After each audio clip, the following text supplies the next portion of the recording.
소식이 들려지게 하여 주옵소서.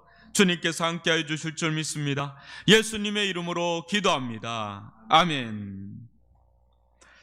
오늘 함께 히브리서 10장 36절로 39절 말씀 교독으로 한번 읽어보도록 하겠습니다. 신약성경 10장 36절로 39절입니다. 너희에게 인내가 필요함은 너희가 하나님의 뜻을 행한 후에 약속하신 것을 받기 위함이라. 잠시 잠깐 후에 오시리가 오시리니 지체하지 아니하시리라. 나의 의인은 믿음으로 말미암아 살리라. 또한 뒤로 물러가면 내 마음이 그를 기뻐하지 아니하리라 하셨느니라. 우리는 뒤로 물러가 멸망할 자가 아니요 오직 영혼을 구원함에 이르는 믿음을 가진 자니라. 아멘. 할렐루야. 오늘은 믿음은 뒤로 물러가는 것이 아닙니다 라는 제목으로 함께 말씀을 나누도록 하겠습니다. 여러분 춥죠? 내일이 제일 춥다고 또 하는데 여러분 우리의 마음은 성령의 불로 뜨겁기를 바랍니다. 경남 지역, 이 경상남도, 특히 이 부산 쪽으로 가면 이 고신대학교를 적으로 둔 고신교단이 있거든요. 그 새가 그 부산 쪽으로는 굉장히 새가 강합니다. 이쪽 수도권이나 서울 쪽에 오면 고신교단에 속해 있는 교회를 만나기가 거의 어렵지만 그쪽은 꽤 많습니다. 교회들이. 고신교단은 일제 강점기 때 그때 신사참배하지 않은 그 무리들, 그런 이제 성도들을 중심으로 모인 교단이에요. 굉장히 프라이드가 강합니다. 한국 교회 역사 가운데 신학의 토대를 둔 아주 두 기둥 같은 신학자가 두 분이 계시는데, 한 분은 박형룡 박사님이고 또 한 분은 박윤선 박사님인데 여러분들은 두 분 다 모르실 겁니다. 박형룡 박사님은 제가 이제 졸업한 총신대학교의 중심 신학자였고, 박윤선 박사님은 고신대학교의 중심 신학자입니다. 그래서 박형룡 박사님은 조직 신학자고, 박윤선 박사님은 이제 성경 신학자라고 보면 됩니다. 본래 한국 교회는 평양에 이 조선 신학교가 있었습니다. 거기서 수많은 주회종들, 목회자들이 배출되었습니다. 이게 한 학교였죠. 그러다가 신학의 순수성을 지키려는 본래에 있는 분들과 새로운 신학의 사조가 막 우리나라 가운데 들어왔었거든요. 자유주의 신학이나 이런 것들이. 그러면서 이제 그 신학 사조를 받아들이려는 자들 사이에 이제 충돌이 일어납니다. 그래서 분리가 되기 시작을 해요. 그래서 그렇게 해서 세워진 학교가 총신대학교예요. 근데 그 가운데 또 WCC 문제가 일어나면서 장신대학교, 여러분들이 아는 이제 통합, 우리는 합동이라고 그러잖아요. 합동교단. 근데 통합교단이 WCC 문제로 또 갈리게 됩니다. 근데 그런 가운데 또 하나의 문제가 일어나는 게 신사참배 문제로 또 이렇게 갈리게 되는데, 그게 바로 고신교단이, 그래서 그렇게 분리가 되는 일련의 이제 교단 분리가 막 일어나게 됩니다. 한국 역사를, 교회 역사를 보면 이제 이 과정을 보면 교회는 늘 두 가지 고민과 싸움이 일어나는 것을 보게 되는데, 하나는 세상적인 세상적인 어떤 눈으로 보면 보수라고 할 수 있는, 보수 진영이라고 할 수 있는 신앙의 순수성과 절개를 지켜야 된다. 우리는 세상과 타협해서는 안 된다. 세상과 타협하는 순간 진리의 힘을 잃어버리고 교회의 교회됨을 잃어버리고, 그렇게 되면 세상을 올바로 섬길 수가 없다. 그건 너무 자명한 일이다 하면서 우리는 굳세게 우리의 신앙의 절개, 순수성을 지키자, 이런 부류가 있습니다. 또 한쪽은 이제 진보라고 할 수가 있겠죠. 진보. 세상은 변했다. 변한 세상을 섬기려면 우리도 변해야 된다. 이제 헌부대를 버리고 새 부대를 우리는 가져서 전도도 새롭게, 교회도 새롭게, 그래야 이 시대를 우리는 섬길 수 있다. 여러분은 어느 쪽이세요? 이게 보수적인 신앙과 신학이세요? 아니면 진보적인 신학과 신앙이세요? 아니면 절충? 뭐 그걸 쌤 어느 정도 섞어서 적당하게 가야 된다. 뭐 어느 선인지 한번 보십시오. 어느 쪽이 맞냐 틀리냐는 뭐 하나님께서 판단할 문제겠지만 늘 교회 안에는 이런 일들이 논쟁거리로 늘 있습니다. 여하튼 이제 고신교단은 일제 혹독한 탄압, 박해, 거기서도 끝까지 신사참배에 굴하지 않고 신앙의 어떤 절개를 지킨 그런 성도들, 그런 프라이드가 자부심이 굉장히 강합니다. 근데 이 안에서도 제가 이제 이 서울로 올라오면서 새로운 걸 또 하나 발견했습니다. 이 고신교단 안에서도 시간이 흘러가면서 너무 타협하는 일들이 보이니까 거기서 또 떨어져 나온 교단이 또 있어요. 그게 재건교단이더라고요. 재건이라는 데가 또 있어요. 여기는 뭐 더 우리가 보면 완전히 뭐 보수 중에 극보수 같은 느낌이죠. 왜냐하면 고신교단도 굉장히 보수적인데 거기서 더 떨어져 나가서 신앙의 순수성을 지키자 뭐 이렇게 나가니까 뭐 이건 말다한 거죠. 우리로 보면 뭐 거리감이 있는 데죠. 하여튼 청신대학교에서 또 이제 합동신학교가 또 나오고 그래서 이렇게 한국에 보면 여러분들이 그런 얘기하죠. 왜 이렇게 한국에 교단도 많고 이렇게 교회들도 이렇게 많냐 뭐 이렇게 하는데 이런 다 이유가 있어서 이게 좀 나뉘어지는 그런 일들이 있었습니다. 제가 이 시간에 한국교회 역사 가운데 어떤 교회, 뭐 신학교, 교단의 역사를 이야기하려고 하는 건 아니고요.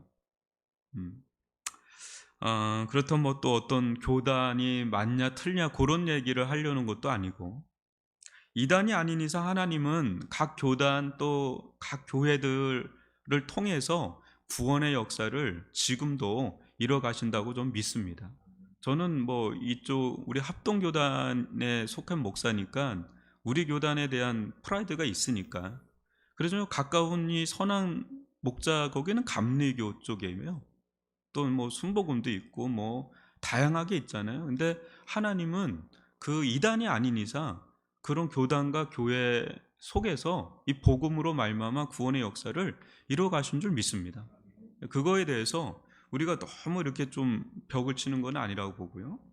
중요한 것은 분명 한국 교회 역사 안에는 일제 탄압, 일제 시대 또 6.25 동란 때 끝까지 그 엄청난 그런 박해, 핍박, 탄압 그런 속에서 신앙의 순수성, 신앙의 절개를 지킨 분들이 있었다는 그 사실이에요. 중요한 것은.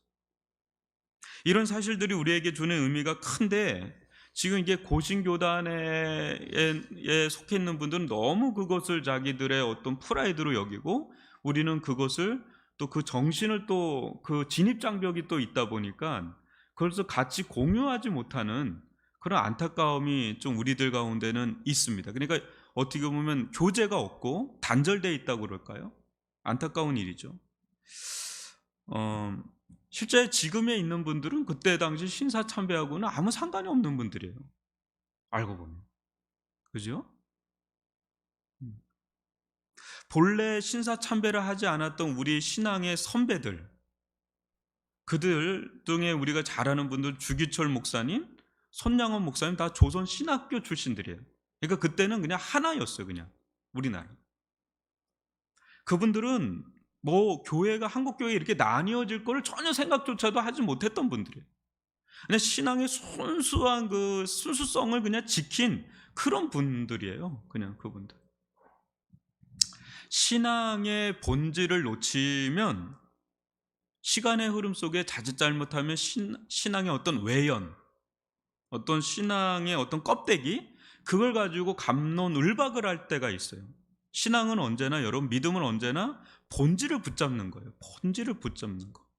나머지 부분에 대해서는 지난주에 필립보서 말씀한 것처럼 유연해야 돼요. 이게 간용의 정신. 네. 아디오포라라고 하거든요. 그렇게 본질적이지 않은 거에 생명 걸 건 아니다. 본질을 붙잡는 힘이 어디에 있거나 굉장히 그게 중요한 겁니다. 오늘은 일제 시대도 아니고 6.25 동란 같은 공산주의 탄압을 받는 시대도 아닌 자유, 민주, 평화, 주의 시대죠. 우리가 지금 놓여 있는 이 너무 좋은 시기에 우리가 살고 있습니다.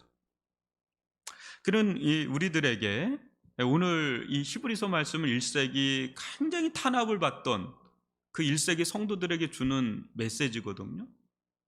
과연 이 말씀이 여전히 우리들에게 유효한 말씀인가? 시의적절한 말씀인가? 한번 여러분 그것을 살펴보고자 하고요.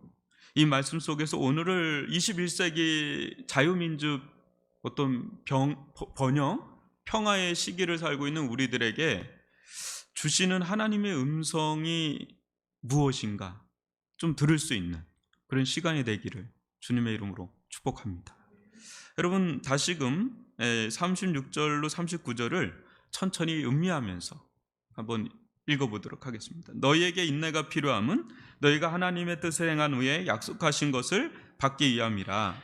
잠시 잠깐 후면 오시리가 오시리니 지체하지 아니하시리라. 나의 의인은 믿음으로 말미암아 살리라. 또한 뒤로 물러가면 내 마음이 그를 기뻐하지 아니하리라 하셨느니라. 우리는 뒤로 물러가 멸망할 자가 아니요 오직 영혼을 구원함에 이르는 믿음을 가진 자니라. 여러분 오늘 여러분들이 설교를 들으면서 가장 염두에 둘 건 믿음이 뭔가예요. 믿음. 사랑하는 성도 여러분, 참된 믿음의 특성이 무엇입니까? 우리 안에 이제 믿음이 있는데 짝퉁 믿음이 있고 이제 참된 믿음이 있는데 이 참된 믿음의 어떤 특성, 성질이 있다는 거죠. 그게 뭘까요? 이 말씀 속에서 찾아본다면 뭐가 있을까요? 저희들은 요즘에 수요일날 이렇게 교제를 나누면 자꾸 제가 이제 말씀을 바로 설명해 주지 않고 한번 던지고 묵상해 보라고 그래요. 그래서 성도들이 이제 길러가는 거죠. 말씀을 이제 자기 스스로 길러가는 좀 그런 훈련 같은 훈련 아닌 훈련을 하고 있습니다. 근데 잘하세요. 아주 우리 집사님들, 성도들이 잘하세요. 참된 믿음 안에는요, 온전하거나 완전하지는 않지만 언제나 하나님의 뜻을 행하고자 하는 성향이 있어요. 하나님의 뜻을 행하고자 하는 그런 성질이 있단 말이죠. 그 참된 믿음 안에. 이는 마치 이제 물이 위에서 아래로 흘러가는 그런 것처럼 우리로 하여금 참된 믿음은 우리로 하여금 하나님의 뜻대로 살도록 우리 속에서 행사한다는, 역사한다는 거죠. 이게 참된 믿음이에요. 완전하고 온전한 건 아니지만 그렇게 하려는 성향, 이게 흐름이 있다는 거죠. 근데 문제는 이제 물의 흐름이 이렇게 뭐에 딱 있으면 이렇게 막힐 때가 있잖아요. 그런 것처럼 믿음 앞에 장애물이 이제 생길 때가 이제 문제예요. 즉 하나님의 뜻이 이렇게 성취돼야 되는데, 그죠? 우리 인생 가운데나 또 하나님의 뜻이 이 세상 가운데 성취돼야 되는데 어떤 이유가 되었던 하나님의 뜻이 이루어지는데 뭔가 장애물이 생길 때 그때 이제 믿음이 트러블이 생기는 거죠. 무언가 문제가 생기기 시작하죠. 그때 믿음은 그런 때는 믿음은 상당히 도전을 받고 또 시험까지 받습니다. 이때 믿음의 물줄기, 여러분 이제 어렸을 때 막 또랑 같은 거 막 내려온 거 막 우리 막는데 이거 막아지나요? 막 물이 또 뭐 밀려오면 또 확 무너지고 그러잖아요. 그러니까 우리 속에 이게 믿음이 막 어떤 장애물이 아무리 크게 있어도 믿음이 우리 속에서 계속 넘쳐서 흘러 넘치면 그냥 이겨버려요. 그냥 믿음이 더 크면 아무리 장애물이 커도 장애물보다 믿음이 더 크니까 그러면 완전히 그 장애물을 그냥 뛰어넘죠. 그 믿음은 완전히 뛰어넘는 거예요. 구약이나 신약에 보면 믿음이 큰 사람들의 모습 보면 그냥 엄청난 장애물을 뛰어넘죠. 홍해물도 뛰어넘는데 요단강도 뛰어넘죠. 그냥 와르르 무너지죠. 그 큰 믿음 앞에 여리고성 무너지듯이 무너지는 거예요. 그러나 만약 그렇지 못하고 주저주저하고 뒷걸음질 치면 믿음은 물이 사방으로 막 새는 것처럼 믿음은 사방팔방 막 새는 거죠. 내 믿음이 어디 있었나 싶을 정도로 막 증발되는 거죠. 막 휘발되는 것처럼. 이 시기에 믿음을 구성하고 있는 요소 중에 가장 이런 장애물, 어려움을 딱 겪을 때 가장 도전받는 믿음을 구성하고 있는 요소 중에 가장 도전받는 요소가 여러분 뭐겠어요? 믿음 안에는 어떤 요소가 있거든요. 참된 믿음을 구성하는 요소가 있거든요. 그 중에 가장 도전받는 요소가 뭐냐면 인내라는 거예요. 인내. 여러분, 인내하는 이 믿음은 아주 참된 구원 얻는 믿음, 참된 믿음을 구성하는 아주 중요한 요소예요. 근데 이거는 아무 때나 우리에게 요구되지는 않아요. 그죠? 인내는 언제 요구돼요? 인내를 필요로 하는 때 요구하는 거예요.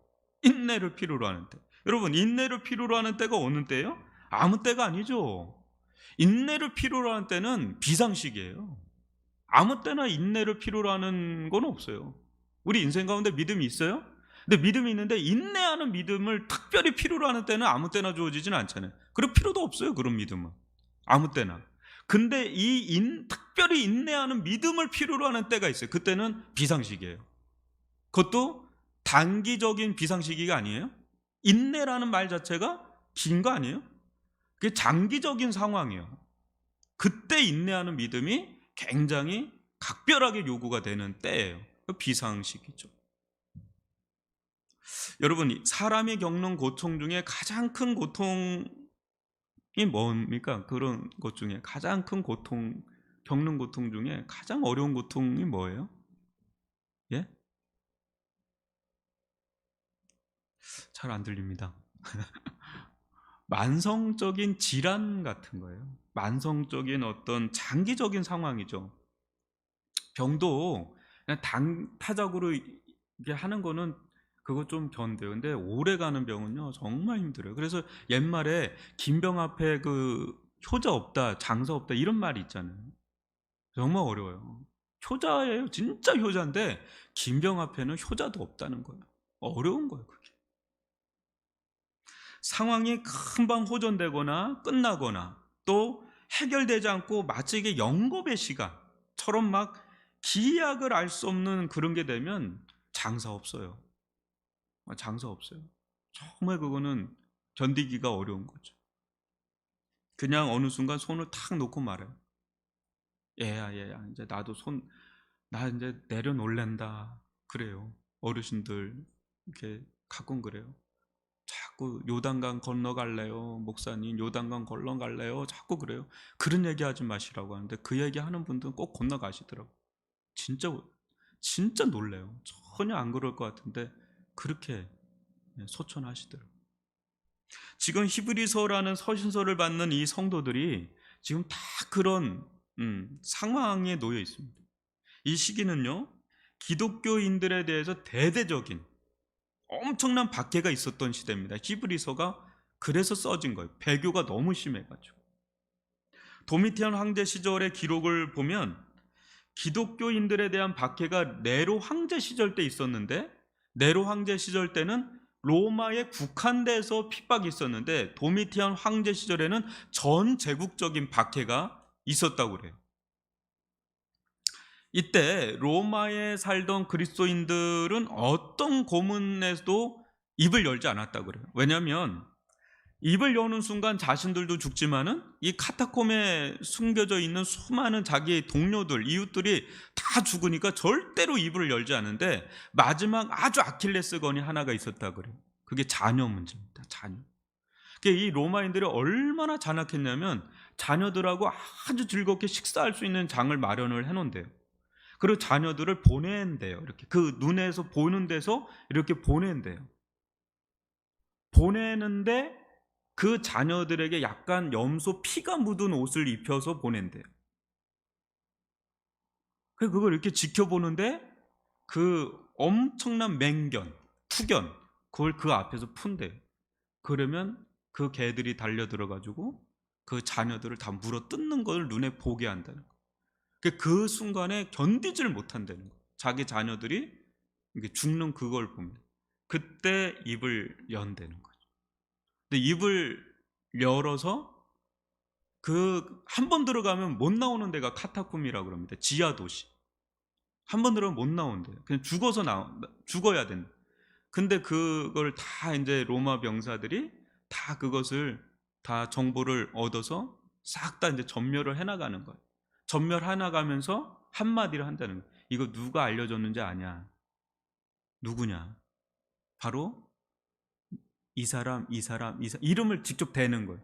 그럼 완전히 그냥 자지러지는 거예요. 왜냐면 그 사람은 자기 이웃이거든. 자기 형제고 자매거든. 아, 배반했구나. 그러면서 신뢰가 깨지고 사랑이 깨지고, 그러면서 기독교 공동체, 그 거대한 카타콤 지하 도시에 있는 거대한 그 도시가 그냥 와르르 그냥 무너져 버려. 그때 기독교인들 중에 수많은 사람들이 배교했다 그래요. 그래서 예수를 막 욕하고 막 저주하고 교회를 막 욕하고 저주하고 난 그리스도인이 아니라고 막 발뺌하고 그런 배교하는 일들이 막 질비했다고 그럽니다. 그런데 놀라운 건요, 로마는 절대 믿지 않았다 그럽니다. 그 얘기를.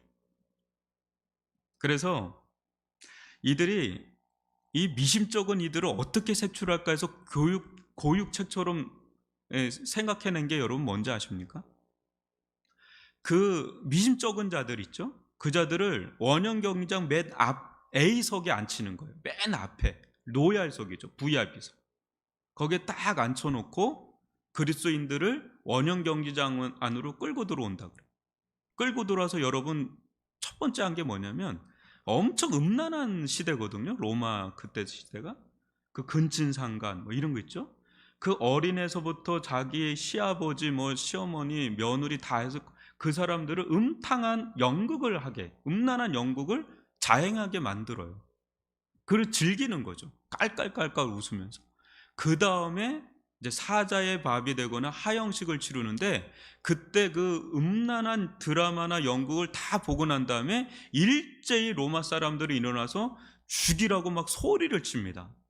근데 그때 그 A석 맨 앞에 있는 VIP석에 있는 그 미심쩍은 이들이 일어나서 죽이라고 그 소리를 치나 안 치나를 딱 보고 분간을 한다는 거예요. 근데 그 지금 끌려 나오는 그 사람은 어제까지 봤던 자기 이웃이고 형제고 자매들이거든요. 근데 제일 앞장서서 거기서 죽이라고, 사자밥이 되게 하라고 막 화형시키라고 막 그거를 하느냐 안 하느냐, 주저하나 안 하나, 그걸 딱 보고 그 자리에서 주저하거나 말을 못하면 바로 그냥 원형 경제에 던져버리는 거죠. 그러니까 진짜 아주 그냥 무서운 거죠. 그래서 그때 그냥 아예 씨를 말리고 싶었던 거예요. 도미티안 왕자는 완전 씨를 말리고 싶었던 거죠. 근데 이 세월이 여러분 1, 2년입니까? 1, 2년이 아니에요, 여러분. 수십 년을 그래요. 수십 년. 여러분, 견딜 수 있겠어요? 못 견디죠. 못 견디죠, 이게. 수많은 이들이 배교하고 타락하고, 우리나라도 일제 강점기 때나 공산당에게 탄압받을 때 이런 일들이 많이 일어났습니다.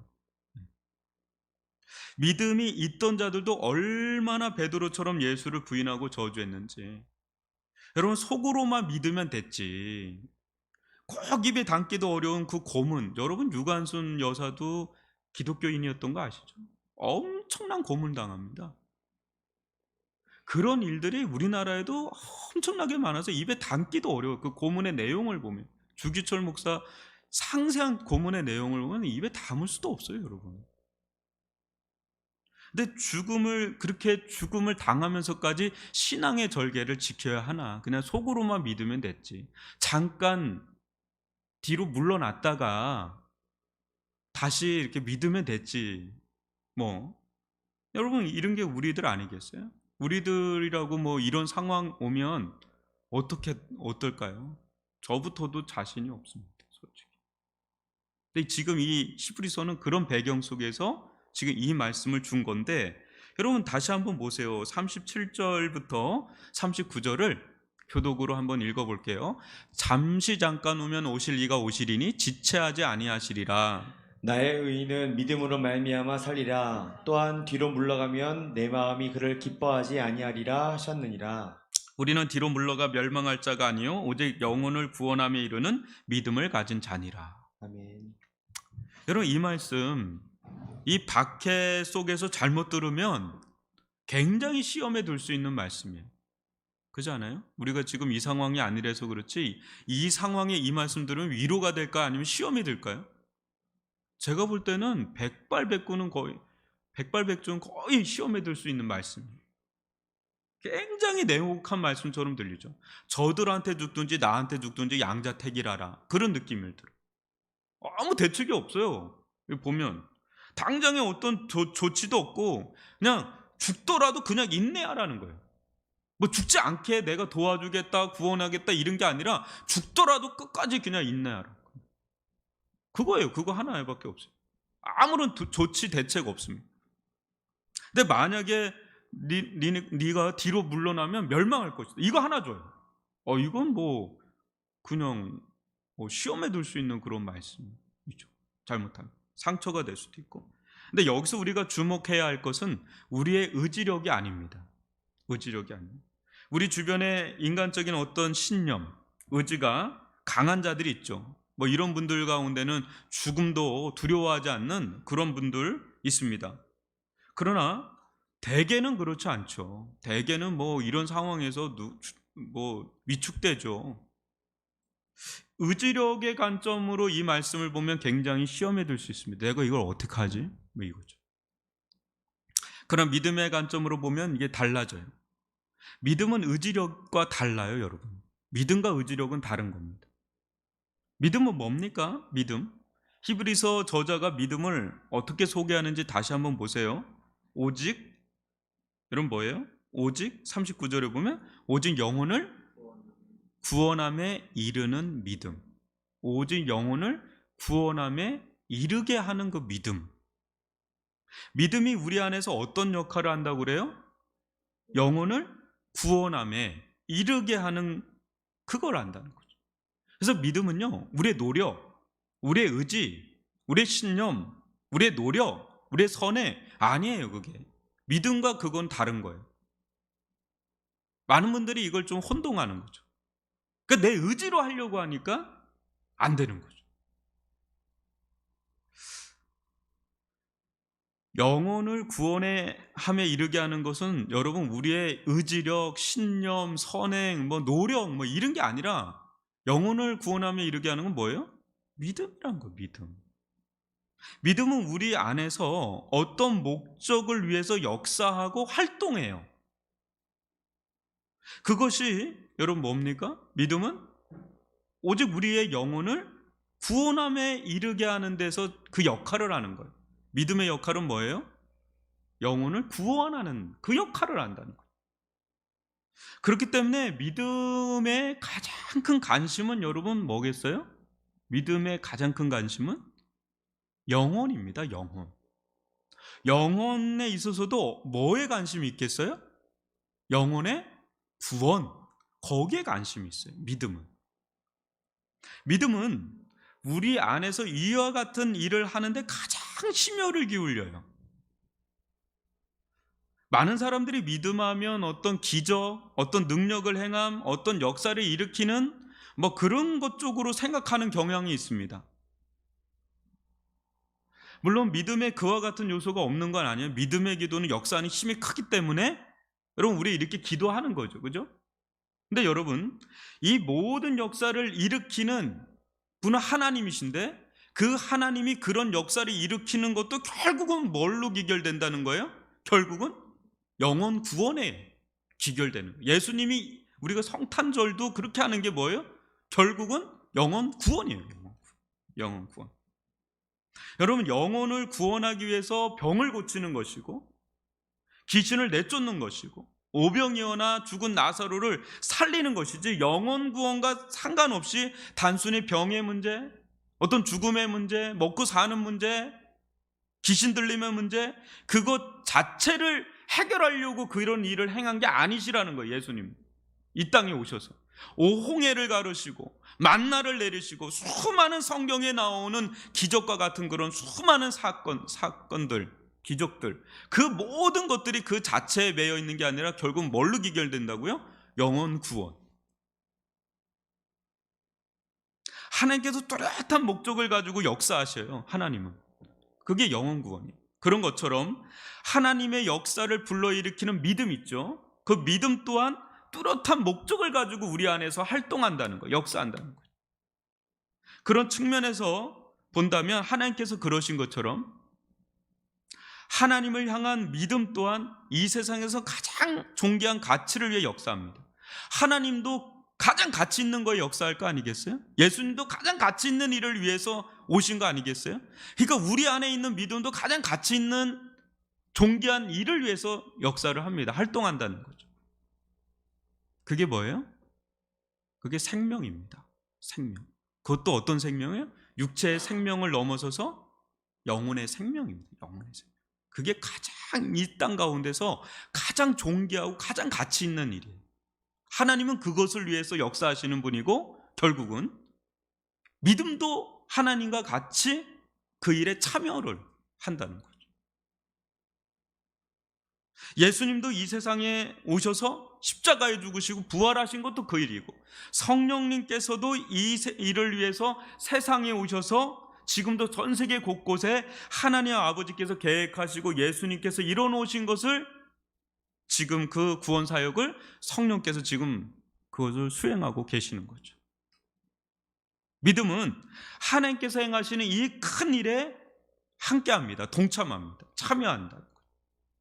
그러나 만약 하나님의 이 큰 일에 장애물이 나타난다고 한번 생각해 보세요. 그러면 전지하시고 전능하신 하나님께서 포기하시겠어요? 어떻게 하시겠어요? 아무리 장애물이 나타나도 하나님의 이 큰 일, 영혼을 구원하는 이 큰 일은 절대 하나님은 포기하지 않습니다. 하나님 안에는 절대 포기란 단어가 없어요. 포기란 단어가 없어요. 마찬가지로 우리 안에 있는 믿음도 제 아무리 커다란 장애물이 있다 하더라도 영혼을 구원하는 이 큰 일을 절대 포기하지 않습니다. 이 우리 안에 있는 이 참된 믿음, 구원 얻는 믿음이 우리 안에 있다면 이 구원, 영혼 구원을 이루는 그거에 어떤 장애물이 있어도 절대 포기하지 않아요. 여러분. 참된 믿음은 끊임없이 영혼을 구원하는 그 사명을 완수하는데 전력을 다합니다. 그리고 마침내 완수하고, 그러나 여러분도 아시다시피 이 믿음이 어때요? 넘어질 때가 있어요, 없어요? 있죠. 미끄러질 때가 있고 실족할 때가 있죠. 베드로처럼. 그러나 여러분 명심하십시오. 참된 믿음은 주저앉은 자리, 미끄러진 자리, 실패한 자리에서 참된 믿음은요, 진짜 믿음이 들어간 사람은 다시 일어납니다. 아멘이십니까? 오뚜기처럼 다시 일어납니다. 그게 베드로와 가룟 유다의 차이예요. 그게 사울과 다윗의 차이란 말이에요. 다시 일어나잖아요. 밧세바 사건이 있어도 다윗은 다시 일어났잖아요. 베드로 부인하고 저주하고 욕했지만 가룟 유다하고는 달리 회개하고 다시 일어났죠. 그게 진짜 믿음이라는 거예요. 그게 믿음이라는 거예요. 그렇다면 이 믿음은 어떻게 생기는 겁니까? 내 속에서 그냥 일어나는 겁니까? 어떻게 생기는 거예요? 믿음은요, 하나님의 은혜의 산물이에요, 여러분. 내가 가지려고 내가 어떻게 해야지라고 하는 게 아니라 주어지는 은혜의 산물입니다. 여러분 에베소 2장 8절 같이 읽어봅니다. 너희는 그 은혜에 의하여 믿음으로 말미암아 구원을 받았으니 이것은 너희에게서 난 것이 아니요 하나님의 선물이라. 하나님의 선물이에요. 여러분, 믿음은 은혜의 선물이에요. 은혜의 산물이에요. 그게 어느 순간 이게 믿겨지잖아요. 여러분, 안 그래요? 우리가 잘나서 믿은 건가요? 믿어지는 걸 어떻게 해요? 안 믿겨지는 게 믿어지는 걸 어떻게 해요? 은혜의 산물에 성령께서 역사하신 거죠. 말씀이 역사한 거죠. 여러분 로마서 12장 3절 읽어볼까요? 시작.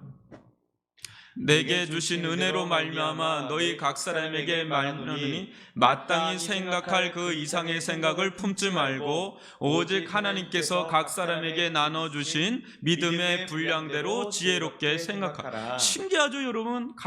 우리 성도들 가운데도 이 믿음의 분량이 또 천차만별에 믿음은 믿음이 있는데 믿음이 큰 사람이 있고 작은 사람이 있고 막 다양하잖아요. 그죠? 그게 분량이 있어요. 은혜를 받은 만큼 믿음 생기는 거예요, 여러분. 은혜를 받은 만큼 믿음이 커지고 그래요. 그죠? 저도 그렇고 여러분들 그렇고 믿음의 분량이 큰 사람이 되기를 바랍니다. 진짜 은혜죠. 진짜 믿음이 큰 거는 최고의 축복입니다. 인생이 누리는 최고의 복이죠. 믿음이 생기는 거를 좀 더 구체적으로 말씀드리자면 성령께서 복음을 우리들 안에 효과 있게 하실 때가 있어요. 늘 듣던 말씀인데, 늘 듣던 복음인데 성령께서 역사를 하는 거예요. 어느 순간에. 그때 우리 영혼 안에 영적인 특성이 생기는데 그게 믿음이에요. 그때 믿음이 딱 생겨버려 들어오는 거죠. 한마디로 믿음이 들어오는 거죠. 근데 이 믿음이 우리 안에 들어오면 이 믿음은 우리 영혼 안에서 역사를 해요. 활동을 해요. 움직여요. 그래서 그때 어떤 일이 일어나요? 먼저 회개가 일어나요. 믿음이 들어오면 회개가 일어나고 그리스도를 구원자로 붙들게 되고 하나님의 말씀대로 살고자 하는 성향이 막 생기는 거죠. 믿음이 주장하고 있는 거예요. 아멘이십니까?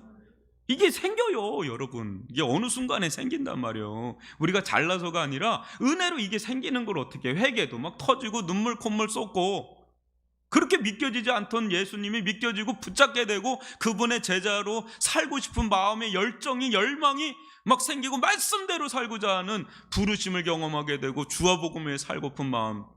사람이 막 믿음이 커지기 시작하면 막 저돌적으로 변하기 시작하는데 그런 거의 끝판이 뭐예요? 선교죠. 선교로까지 가는 겁니다. 더 끝판이 뭐예요? 순교까지 가는 거죠. 이건 전적으로 우리가 만들어내는 것이 아니라 전적인 하나님의 은혜의 산물입니다. 그러나 하늘에서 감 떨어지기만을 기다리지 가만히 있으면 믿음이 또 생기나요? 그렇다고? 목사님 말씀 드리니까 나는 걱정할 필요 없네. 주실 때 되면 어련히 주시겠지. 그러나요? 주시는 분은 하나님이시죠. 그죠? 주시는 분은 하나님이신데 우리는 이 믿음을 적극적으로 구할 수는 있잖아요. 주여 내가 믿음 없음을 불쌍히 여기소서 내게 믿음을 주옵소서 이렇게 구할 수는 있잖아요. 그죠? 그래서 성경은 믿음을 마치 우리가 만들어낼 수 있는 그 무엇인 것처럼 묘사하는 경우가 많아요. 그래서 뭐라 그래요? 믿으라고. 굉장히 독촉하죠. 마치 우리가 스스로 믿음을 만들어낼 수 있는 것처럼 믿으라고 하는 게 굉장히 많이 나와요. 특히 예수님이 믿음 없는 거에 대해서는 엄청 책망하세요. 다른 거는 책망 안 하는데 믿음 없는 거는 엄청 책망하십니다. 막 믿으라고 독촉하는 거죠. 여러분, 믿음은 전적으로 하나님의 은혜로 주시는 어떤 특성이에요. 근데 우리는 적극적으로 이 믿음이 주어지기를 소원해야 돼요. 하나님, 믿음 작고 믿음 없는 거 자랑할 게 안 된다는 거죠. 그건 책망받을 일이고 우리 믿음을 주시옵소서. 믿음을 크게 해주십시오. 이렇게 우리는 소원하고 구해야 된다는 거죠. 그때 하나님께서 어느 순간에 그 믿음을 주시는데 자기가 알죠. 내가 옛날에 그러지 않았거든. 근데 이게 믿겨지네. 믿겨지는 걸 어떻게 해요? 근데 역사가 또 이루어지네? 그럴 때 완전히 믿음은 더 강화되죠. 응답받으면 더 강화되고 믿음이 계속 선순환이 이루어지죠. 그래서 얻는 자는 더 얻고 없는 자는 없어진다는 게 그래서 그렇게 나옵니다. 믿음이 큰 사람은 더 커지고 더 커지고 더 커지고 그런 축복을 누릴 수 있기를 바랍니다. 여러분 히브리서 4장 2절 보세요. 시작. 그들과 같이 우리도 복음 전함을 받은 자이나 들은 바 그 말씀이 그들에게 유익하지 못한 것은 듣는 자가 믿음과 결부시키지 아니함이라. 믿음은요 약속의 말씀이 있거든요. 여기에 이것과 우리를 연결시키는 통로예요. 통로.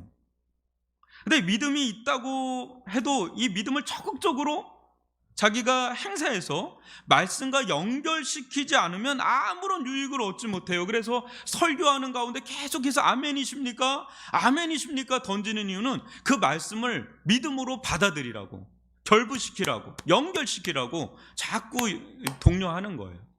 아멘 아멘 하는 사람 그 말씀을 자기 믿음과 결부시키는 거예요. 그때 유익이 되는 거예요. 말씀. 이제 속에서 역사를 하는 거죠. 여기서 우리는 믿음의 주도권을 하나님이 갖고 계시지만 그 믿음을 적극적으로 활용하는 건 누구의 손에 있는 거예요? 우리에게 있는 거예요. 그래서 믿음은 절대 뒤로 밀려가게 하면 안 돼요, 여러분. 어떤 상황에서도. 믿음은 그냥 사나 죽으나 하나님을 향해서 전진하는 거예요. 전진. 전진. 언제나 믿음은요, 진격의 믿음이어야 되는 거죠. 진격의 믿음. 사랑하는 성도 여러분, 코로나19가 2년이 지나가고 있잖아요. 그 통계 자료에 의하면 만여 개의 교회가 문을 닫았다고 합니다. 5만에서 6만 개 정도 되는데 우리나라 만여 개가 문을 닫았다고 합니다. 물론 이게 만여 개의 교회가 문을 닫았다고 해서 그 속에 있던 성도들이 다 믿음을 잃어버렸냐, 다 믿음을 버렸냐, 그건 아니에요. 우리가 알지 못하는 가운데 하나님은 또 다 그들의 믿음을 붙들어 주시고 이끌어 가십니다. 교회가 보여지는 교회가 문을 닫았을 뿐이지 보이지 않는 교회는 여전히 역사하고 있어요. 그런데 분명한 것은 믿음이 후퇴한 이들이 있죠. 그죠? 없겠습니까? 그 믿음을 잃어버린 자 솔직히 있겠어요? 없겠어요? 누가 봐도 그거는 분명한 거 아닙니까? 그죠?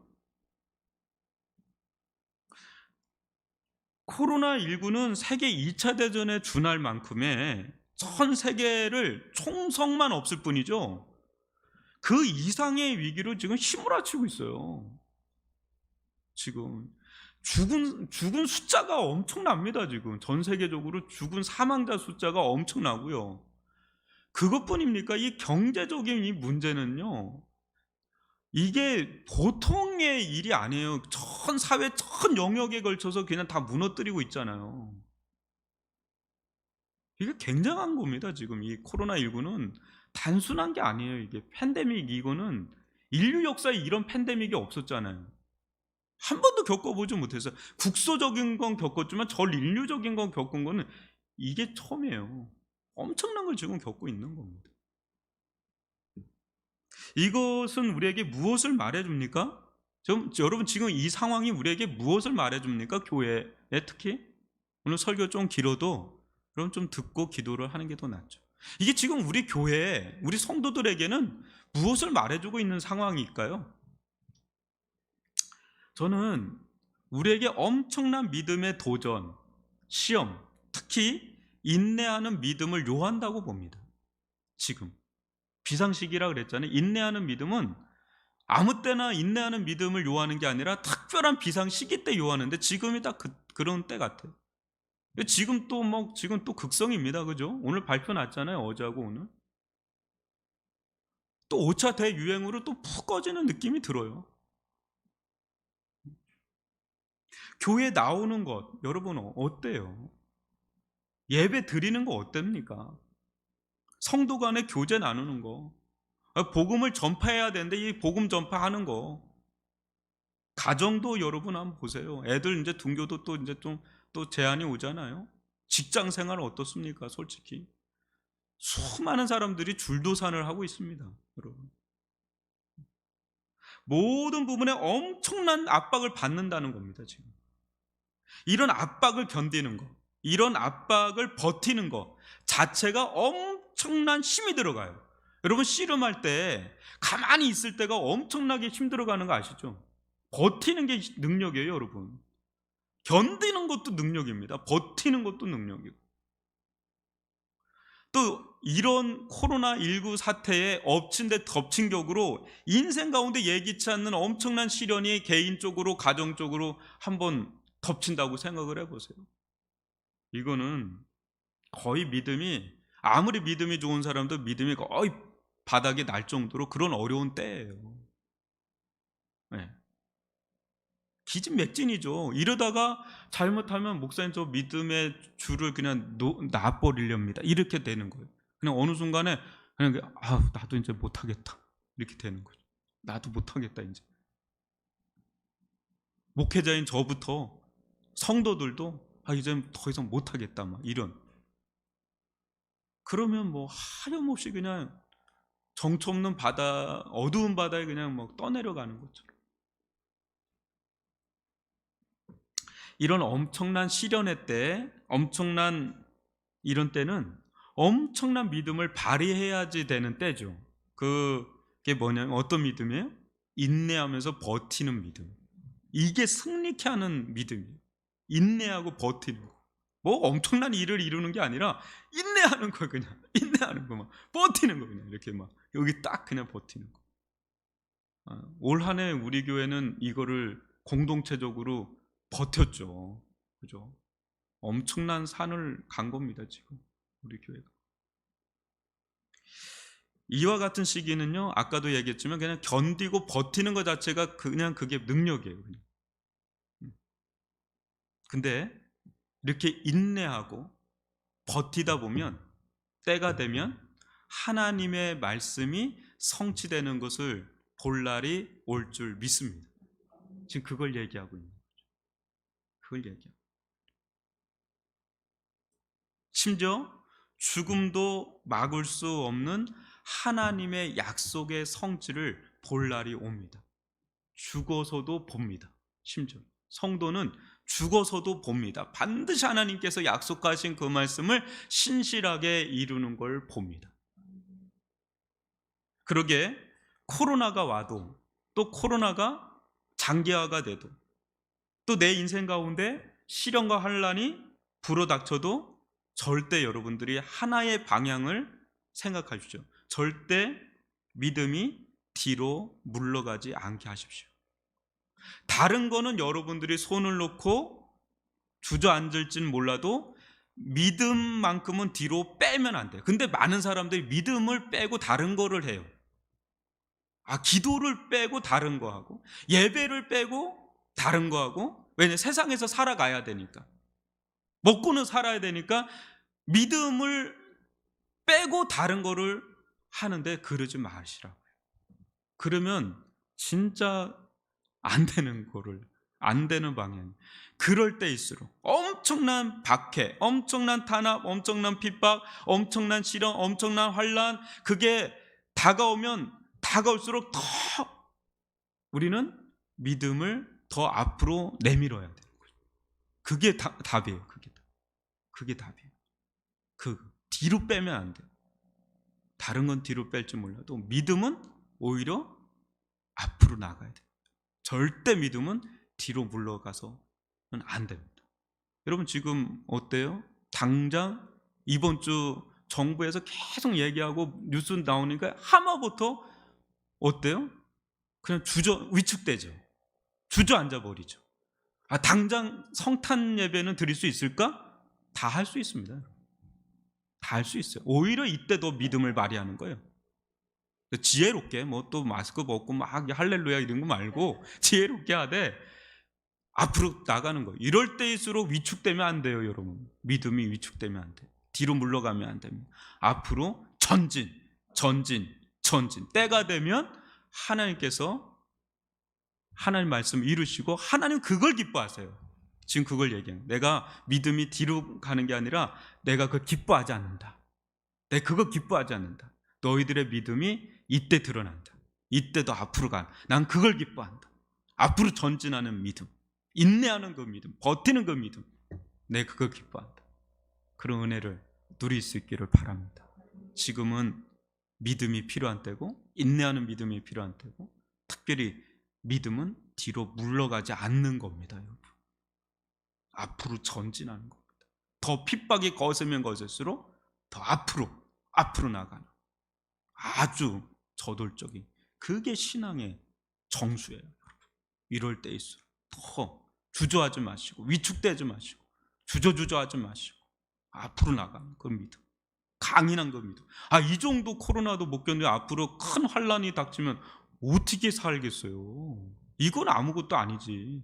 지금 우리가 겪는 거는 어떻게 보면 아무것도 아니죠. 근데 엄청나게 지금 단련하고 있는 거니까 감사하면서 맷집이 길러지고 있는 거죠. 믿음의 맷집. 어떻게 보면 감사한 거예요. 너무너무 감사한 거예요. 하나님 사랑하시는 자에게 이런 엄청난 시련을 주시니까 이때 여러분 교회에서 안 보이면 안 돼요. 안 보면 안 돼요. 자꾸 보이고 교제 나누고 눈도장 찍고 예배 드리고 찬양하고 전도하고 여러분 할 거 다 해야죠.